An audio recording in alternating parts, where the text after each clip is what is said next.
ова издание на емисијата на Прва Скопска, во која се подсетуваме на настаните кои беа актуелни и ја одбележаа неделава што изминува, ке гледате. Велосипедските рути 1 и 2 се поврзаа со кеот на Вардар преку новата велосипедска патека. Нов модерен објект ќе замени старата амбуланта во Дексион. Листите на чекање во градинките ќе станат минато во Газибаба. Министерот Горан Зугаревски во посета на општини Линден.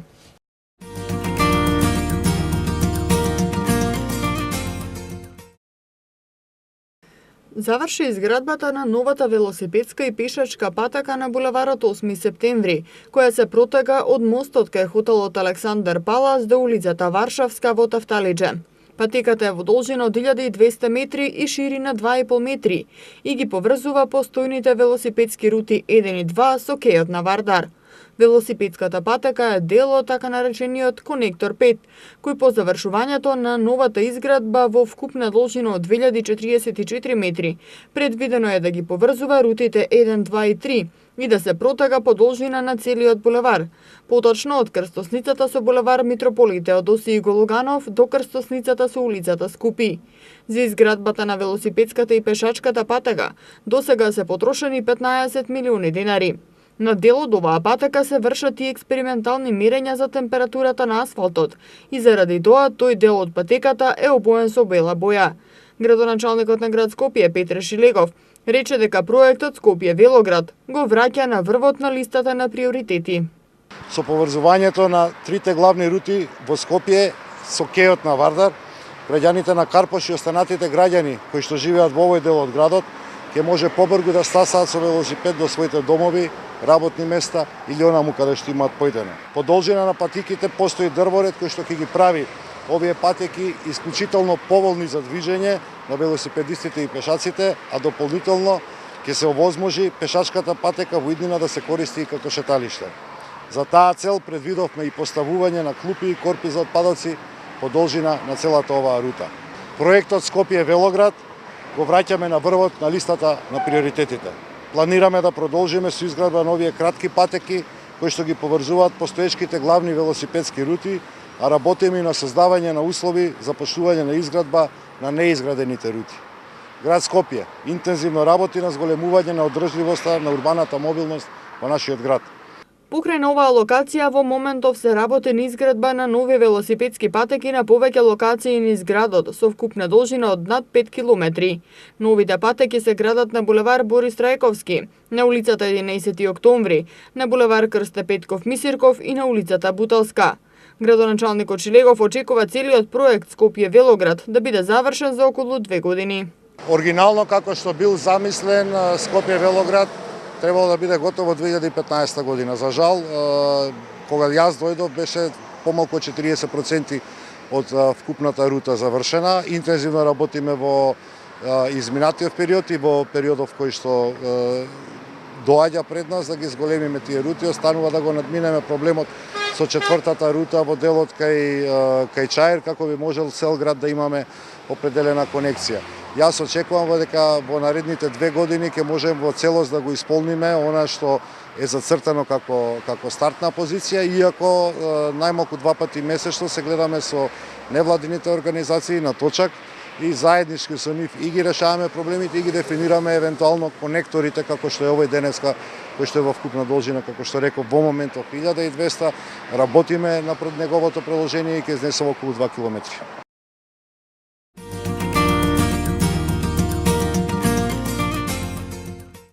Неформалното здружение на Точак заедно со велосипедистите во градот бараат од општините поголеми заложби во поддршката на здравиот транспорт во градот. Тие од град Скопје и 8 општини во понеделникот побараа покривање на свеста за превоз што не вклучува автомобил, како неефикасен и штетен тип на превоз и поголеми напори насочени кон менувањето на моменталните транспортни навики.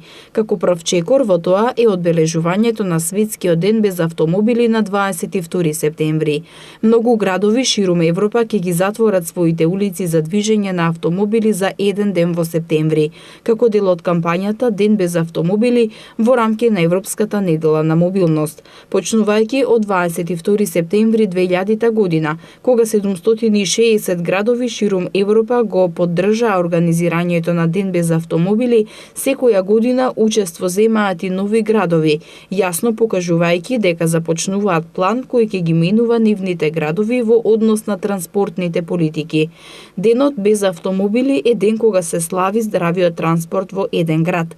На точак предлага на секоја општина во Скопје на 22 септември в сабота да затвори за автомобилски сообраќај една улица, која е во надлежност на општината, но и да подготви програма и да организира активности за граѓаните, како со локални уметници, музичари, здруженија и слично, на таа улица во текот на денот, со што ќе ги мотивира да дојдат и да се задржат на улицата, за да ја доживеат на поинаков начин.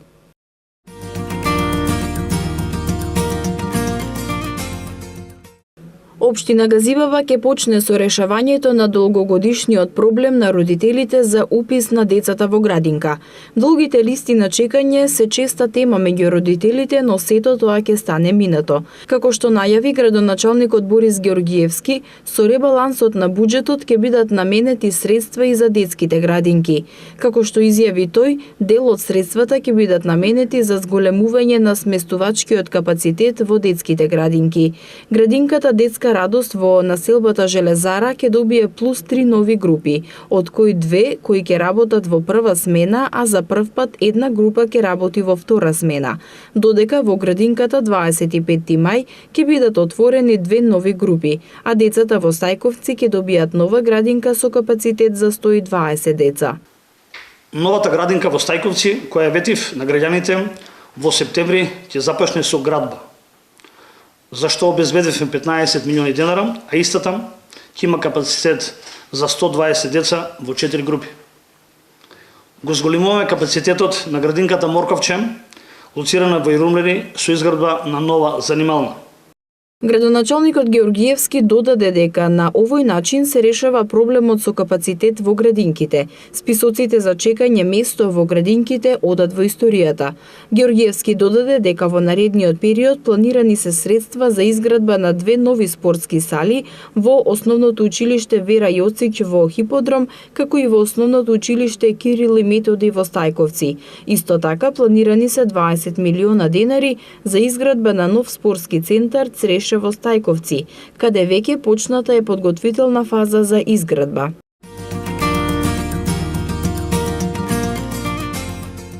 За 10 дена колку што трае акцијата за бесплатно приклучување кон системот за централно грејење со кој управуваат лиценцираните компании основани од БЕК АД, пристигнале 110 барања за приклучок во новата грејна сезона 2018-2019 година, соопштија од БЕК. Акцијата за бесплатен приклучок ќе трае до 15 септември 2018 година. Потоа до 30 септември корисниците ќе плаќаат 50% од предвидените трошоци за оваа услуга. Од 1 октомври приклучувањето ќе се наплаќа во целост, согласно важечкиот ценовник. Споредено со истиот период минатата година, интересот за приклучување кон системот за топлинска енергија е зголемен за над 50%.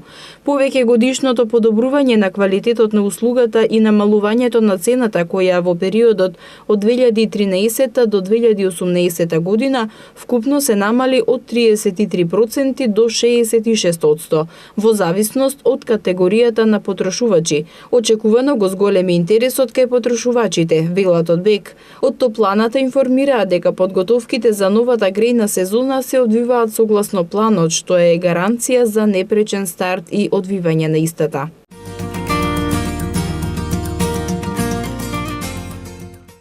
Интернационалниот уличен уметнички фестивал Статуа Фест ќе се одржува на 14 и 15 септември на улицата Македонија од 18 часот до полноќ. Живи статуи ќе пристигнат од Шпанија, Бугарија, Србија, Украина, за да го овозможат разубавувањето на Скопје, но и да се покаже специфичноста на оваа професија пред македонската публика. Освен живите статуи ќе има диџеј сетови и музички бендови. Годинава на фестивалот ќе учествуваат и артисти од Македонија и ќе се презентира продукцијата Театроск, која се занимава со ваков вид на уметност. Повеќе од 10 години работиме како улични живи статуи. Работиме под маски, под разни костими, кои карактеризираат нешто конкретно, направени автентично за да ја раскажат нашата приказна која покрај тоа што го забавува народот по улиците, цели и кон тоа да биде дежурното око на социјалното живење и да ја демонстрира потребата за подобар живот за сите, соопшти Театроск. Главен покровител на фестивалот е град Скопје.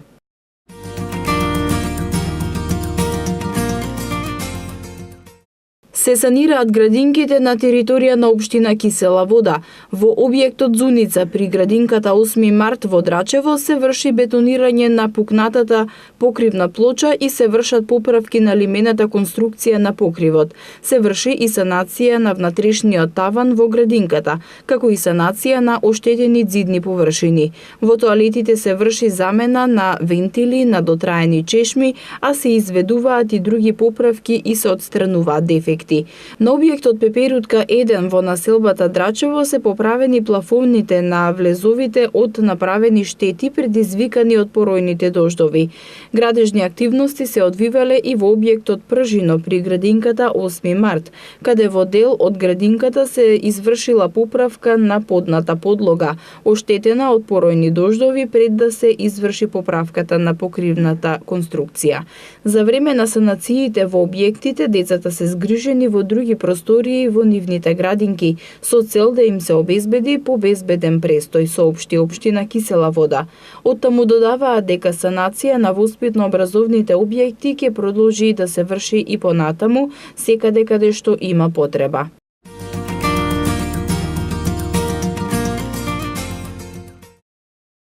Запуштениот простор зад Македонската филхармонија ќе прерасне во нов парк, најави денеска градоначалникот на град Скопје Петра Шилегов. Овој простор со години се користи како нелегален див паркинг, бидејќи станува збор за неасфалтирана површина. На ова место паркираните возила разнесуваат прашина која дополнително го загадува воздухот и кал во дождливите денови, кој по напуштањето на паркингот се разнесува по улиците.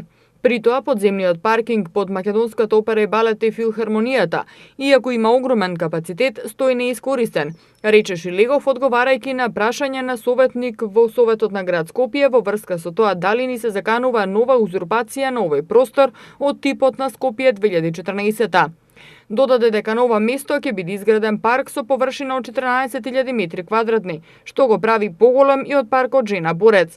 Од овие 14.000 метри квадратни за зеленило се предвидени околу 8.000 метри квадратни, во рамки на кои покрај постојните 23 дрвја ќе бидат засадени уште 60 на нови садници. Остатокот од површината ќе биде зафатен со пешачки и велосипедски патеки, клупи, корпи за отпадоци, чешми, канделабри за осветлување и друго.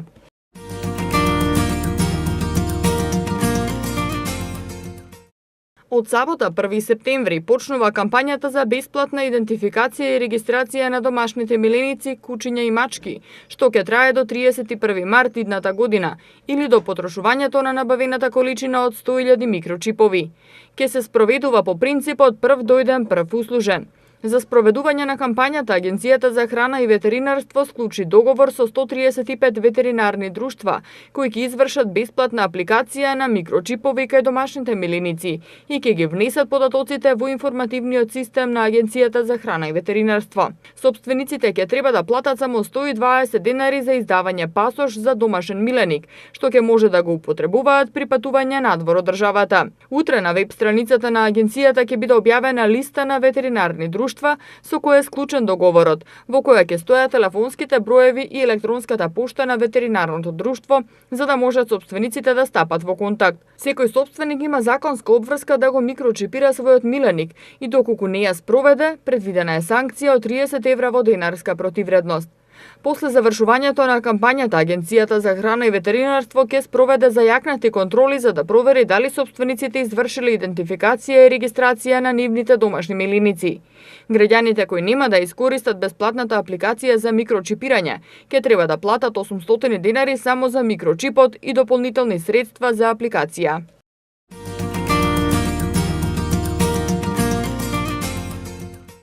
Општина Илинден денеска ја посети министерот за транспорт и врски Горан Сугарески, кој се сретна со градоначалникот Джика Стојановски. Посетата, како што изјави министерот Сугарески, е во рамки на посетите на општините од страна на Министерството за транспорт и врски, додавајќи дека градоначалникот Стојановски го информирал за тековите и идните проекти на општина Илинден.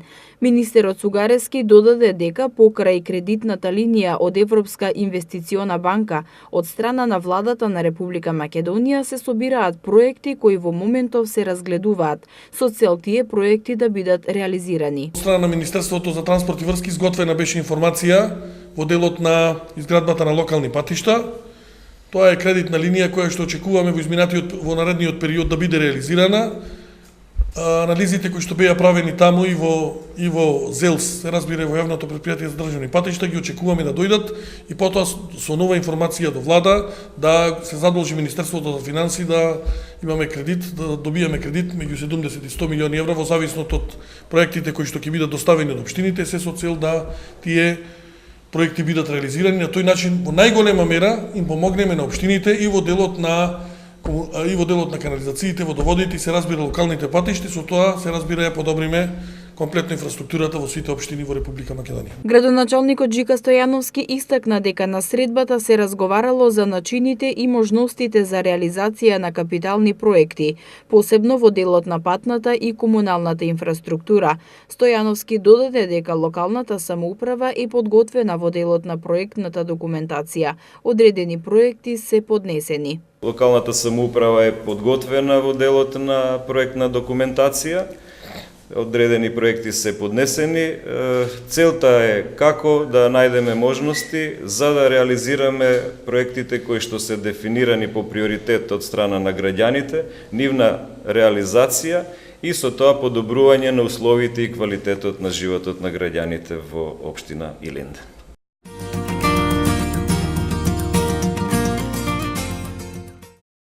Вчера продолжија градежните активности за изградба на гасоводот преку Водно. Од граѓанската иницијатива Го сакам Водно вела дека изградбата е на диво, затоа што се работи без почитување на цела листа прописи и законски обврски и многу пропусти, за кои, како што соопштуваат, поднесени се представки до разни инспекторати, но се уште се без резултат. Од иницијативата Го сакам Водно за заканите по живот и наредбата да се гази се пред себе, очекуваат отстранување на тоа лице од понатамошна работа на овој проект, покренување дисциплинска постапка и транспарентно објавување на целиот процес, да не остане само на декларативно искажани зборови без преземени акции. Сите неправилности кои ние ги предочивме се игнорираат, како да не постојат. Ниту еден механизам кој институциите, државата ги има на располагање не е покранат. Проектот наместо да претрпи сериозна ревизија, се тера на сила, на диво. Кога институциите остануваат глуви, што преостанува освен жив штит, соопштуваат од Го сакам Водно. Тие бараат дебата со директорот на МЕР, градоначалникот на Скопје и заменик министерот на животна средина и просторно планирање, каде јавно ќе ги изнесат нивните аргументи. Исто така бараат ревизија на проектот и постапување на институциите по доставените представки, нивна меѓусебна соработка, а не иземање од надлежностите и недалување, како и одговорност за сите наведени пропусти и прекршени законски обврски и казнивост.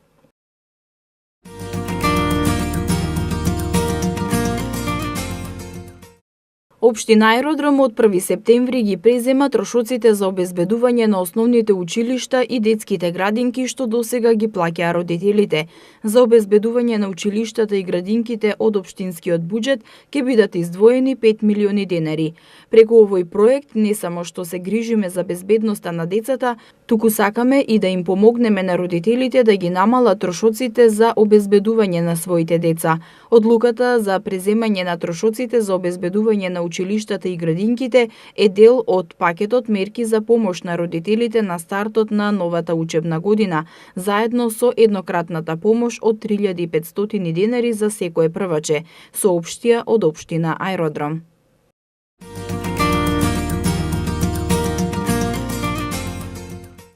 На Универзитетот Свети Кирил и Методи Скопје денеска и утре ќе се спроведе првиот рок за пријавување на кандидатите за запишување во прва година до дипломски студии во академската 2018-2019 година. Согласно новиот закон за високо образование, почетокот на студиската година наместо на 15 септември ќе биде на 1 октомври, како што почнуваше до пред 10 години. Според конкурсот кој Универзитетот Свети Кирил и Методи го објави во јуни, слободни се вкупно 11.661 место, од кои за редовни во државна квота има 5.913, редовни со кофинансирање на студиите 4.573 и за вонредни студенти 1.175 места. Како и во минатите години, цената за редовно студирање е 200 евра, а за кофинансирање на студиите и за вонредни е 400 евра. Условите и критериумите за запишување и потребните документи се појаснети во конкурсот, објавен на веб страницата ukim.edu.mk. Вториот рок за упис на УКИМ е на 13 и 14 септември, а третиот рок на 24 септември на факултетите на кои ќе има слободни места.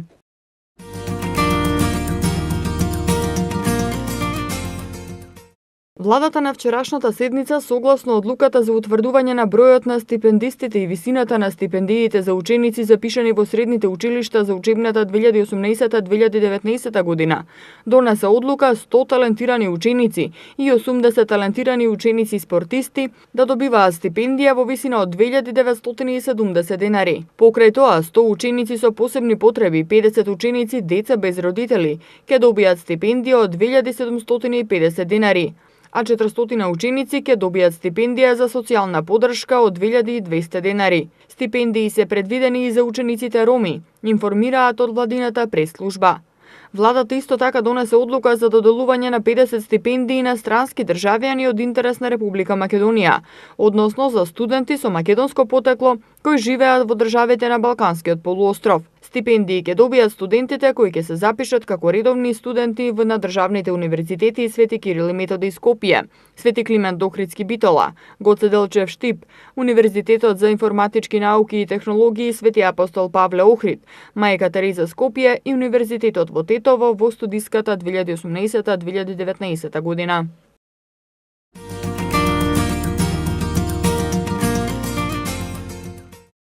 Руинирани стари бараки кои наликуваат на запуштен објект е всушност местото во кое е сместена амбулантата во населбата Дексион во општина Ѓорче Петров. Токму поради лошите услови, на ова место се предвидува да се изгради нов објект кој ќе биде повеќе наменски. До средината на следната година на оваа локација во општина Ѓорче Петров се очекува да биде поставен камен темелник за повеќе наменски комплекс за јавни услуги, што вклучува изградба на нова градинка и нова модерна амбуланта, како и административни простории за потребите на локалната самоуправа на местото на постоечката здравствена институција, преку договор за јавно-приватно партнерство. Градоначалникот на Умовски рече дека почнуваат постапка за физибилити студија, пошто ќе следува оглас. На долниот спрат планираме да има соодветна модерна амбуланта, каде што постојните концесионери на здравствени услуги ќе бидат сместени во современи услови, за разлика од сега, бидејќи работат во субстандардни услови, како да не е во 21. век. Општината Ѓорче Петров во име на Министерството за здравство и Министерството за труд и социјална политика ќе отпочне постапката, што подразбира на почетокот физибилити студија, која што планираме да ја завршиме до нова година со идеен проект, за да можеме следната година во првиот квартал за да објавиме оглас, кој што ќе биде и меѓународен, за да анимираме инвеститори кои што ќе изградат еден модерен објект, имајќи во предвид дека во близината имаме и очни клиники, имаме други здравствени приватни институции, имаме гериатрија, која што навистина и таа е исто преполна, така да може да најде интерес јавниот партнер со приватна гериатрија како еден здравствен комплекс во тој дел на Ѓорче Петров да се добие поголемо ниво и на развој, на урбан развој на населбата Ѓорче 2, односно Дексион, која што навистина е запоставена. За таа цел денеска во просториите на општината беше потпишан меморандум за соработка за заедничка подготовка за реализација на овој проект со министрите за здравство и за труд и социјална политика Венко Филипче и Мила Царовска. Амбулантата во Ѓорче Петров одамна се наоѓа во многу лоша состојба, не е инвестирано во неа и на некој начин не може соодветно да се даде квалитетна здравствена услуга заради сите тие проблеми со кои што се соочува кадрот кој што тука работи. На една од минатите седници владата донесе одлука да ги отвори процесите за приватно јавно партнерство во секторот здравство. Очекуваме да тој процес значајно го зајакне здравствениот сектор, како во однос на инфраструктура, така и во однос на кадар. Конкретно, очекуваме во општина Ѓорче Петров свој процес да добиеме нова, модерна амбуланта во која што граѓаните од овој регион, пациентите ќе добијат соодветно место каде што докторите и медицинските сестри ќе може да пружат квалитетна здравствена услуга. Во општина Ѓорче Петров имаме навистина голем број на деца кои што чекаат да бидат вклучени во претшколско образование. Целиот овој проект кој што е предложен тука, сметам дека ќе даде придонес во намалување на таа бројка, но исто така морам да истакнам соработката со градоначалникот, кој што е во постојана комуникација со тимот за капитални инвестиции во Министерството за труд и сме во подготовка на дополнителни 2 проекта кои што треба да се инвестираат во општина Ѓорче Петров во наредната година и очекувам дека навистина прашањето за вклучување на деца во предучилишно образование во општина Ѓорче Петров многу скоро ќе го затвориме.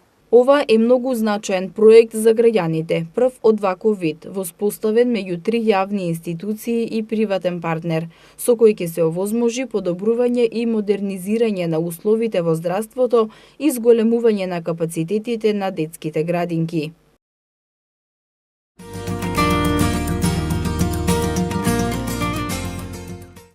Во манастирскиот комплекс на црквата Свети Спас во Црешево по 10-ти пат се одржа манифестацијата Ревија на народни носии, инструменти и песни. Манифестацијата ја отвори градоначалникот на општина Газибаба Борис Ѓоргиевски, кој рече дека оваа манифестација дава можност што повеќе да се слушне за значењето и символиката на носиите од сите краеви на Македонија. Градоначалникот Ѓоргиевски најави дека голем дел од буџетот е наменет за секторот култура, а проектите се реализираат со меѓународниот фолклорен фестивал кој трае 4 дена на повеќе локации во Газибаба, културни манифестации кои се реализираат низ општината, низ повеќе населени места, како и концерти за секоја возраст. Ѓоргиевски потсети дека секоја година се одржува манифестацијата Големата мајка во Тумба Маџари, а општина Газибаба ги поддржува и настаните на културно-уметничките друштва и театарските групи во Газибаба. Нашата тенденција и мотив е секоја година да добиваме што повеќе средства за реализација на културните настани и тоа во сите краеви на општината Газибаба, без разлика дали се тоа урбани или рурални населени места. Големиот број посетители има можност да ја проследат ревијата на народни носии и да уживаат во народните изворни песни во изведба на големите имиња на македонската естрада.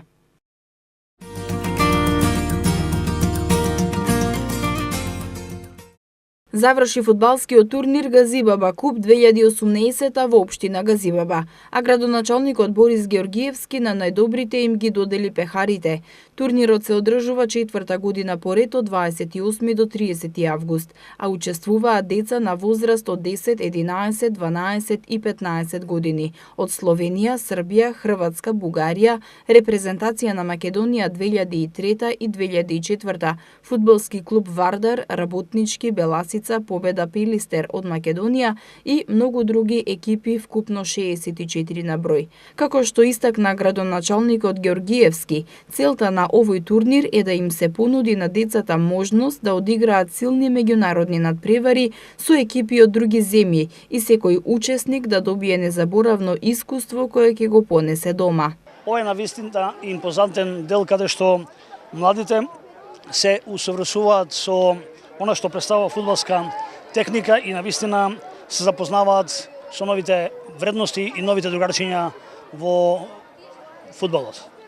Ние и понатаму ќе продолжиме да ги организираме младите, да ги стипендираме сите талентирани спортисти со цел да ги вратиме на спортските терени. Тоа ни е наша обврска и должност. Токму затоа и општината дава спортски стипендии на најдобрите спортисти. Тоа ќе го продолжиме и во иднина да го правиме. Спортските игралишта се реновираат. Во изминатиот период започнавме со реновирање на 2 игралишта со вештачка трева, а тоа ќе го продолжиме и во наредни дени уште на 2 спортски игралишта. Турнирот е во организација на Сдруженијето Спорт Јуниор во координација со Општинскиот фудбалски сојуз Газибаба со поддршка на општина Газибаба. Тоа беше се за оваа емисија, а вие следете ги понатаму викенд хрониките на Прва Скопска.